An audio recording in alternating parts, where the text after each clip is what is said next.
नवरात्रि के 8वें दिन जानते हैं माता महागौरी के बारे में। नवरात्रि अंतिम पड़ाव पर पहुंच चुकी है और आज माँ दुर्गा के 8वें स्वरूप आदिशक्ति महागौरी की पूजा की जाएगी। देवी भागवत पुराण में बताया गया है कि माँ के 9 रूपों और 10 महाविद्या सभी आदिशक्ति के अंश और स्वरूप हैं, लेकिन महादेव के साथ उनकी अर्धांगिनी के रूप में महागौरी हमेशा विराजमान रहती हैं। माँ दुर्गा के इस स्वरूप की पूजा करने से सोम चक्र जागृत होता है और इनकी कृपा से हर असंभव कार्य पूर्ण हो जाते हैं। ज्यादातर घरों में इस दिन कन्या पूजन किया जाता है और कुछ लोग नवमी के दिन भी पूजा अर्चना करने के बाद कन्या पूजन करते हैं। माँ महागौरी को अपनी तपस्या से गौर वर्ण प्राप्त हुआ था। उत्पत्ति के समय ये 8 वर्ष की थी, इसलिए इन्हें नवरात्रि के 8वें दिन पूजा जाता है। अपने भक्तों के लिए यह अन्नपूर्णा का स्वरूप है।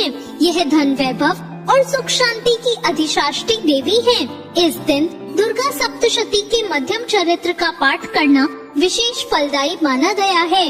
जो लोग नवरात्रि के 9 दिन के व्रत नहीं रख पाते, वो केवल पड़वा और अष्टमी के दिन व्रत रखते हैं और नवमी के दिन कन्या पूजन करते हैं।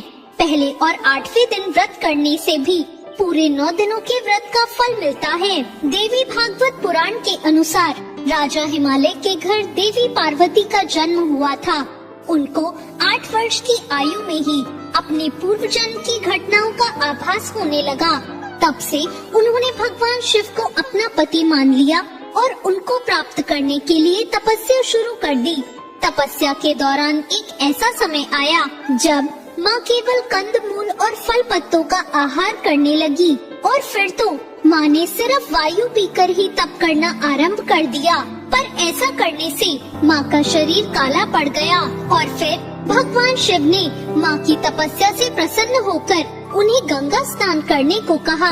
जैसे ही माँ पार्वती गंगा स्नान करके आई, तब उनका शरीर बहुत उज्जवल हो गया, तो वो महागौरी कहलाई।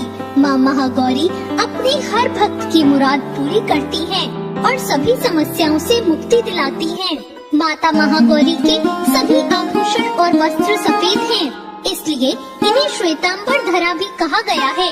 ये माता 4 भुजाओं वाली हैं और इनका वाहन वृषभ है, इसलिए इन्हें वृषारूढ़ा भी कहा जाता है। इनके ऊपर वाला दाहिना हाथ अभय मुद्रा में तथा नीचे वाला हाथ त्रिशूल धारण किया हुआ है। ऊपर वाले बाएं हाथ में इन्होंने डमरू धारण किया हुआ है और नीचे वाला हाथ वर मुद्रा में है। इनकी पूरी मुद्रा बहुत शांत है। पति रूप में शिव को प्राप्त करने के लिए महागौरी ने कठोर तपस्या की थी। ये अमोघ फलदायिनी है। इनकी पूजा से भक्तों के सारे पाप नष्ट हो जाते हैं और अलौकिक सिद्धियों की प्राप्ति होती है। महागौरी का पूजन अर्चन उपासना आराधना कल्याणकारी है। यह देवी सर्वभूतेषु माँ महागौरी रूपेण संस्थिता। नमस्तस्ते नमस्तस्ते नमस्तस्ते नमो नमः। अष्टमी के दिन पूजा बाकी के नवरात्रों की अन्य तिथियों की तरह ही की जाती है। इस दिन माँ के कल्याणकारी मंत्र ओम देवी महागौरी नमः मंत्र का जाप करना चाहिए और माता को लाल चुनरी अर्पित करनी चाहिए। साथ ही जो लोग कन्या पूजन कर रहे हैं, वो कन्याओं को लाल चुनरी चढ़ाएं। सबसे पहले लकड़ी की चौकी पर लाल कपड़ा बिछाएं और फिर माता की तस्वीर या मूर्ति पर सिंदूर और चावल चढ़ाएं। साथ ही माँ दुर्गा का यंत्र भी साथ रखकर उसकी पूजा करें। माँ को अपने भक्तों को कांति में सौंदर्य प्रदान करने वाला माना जाता है।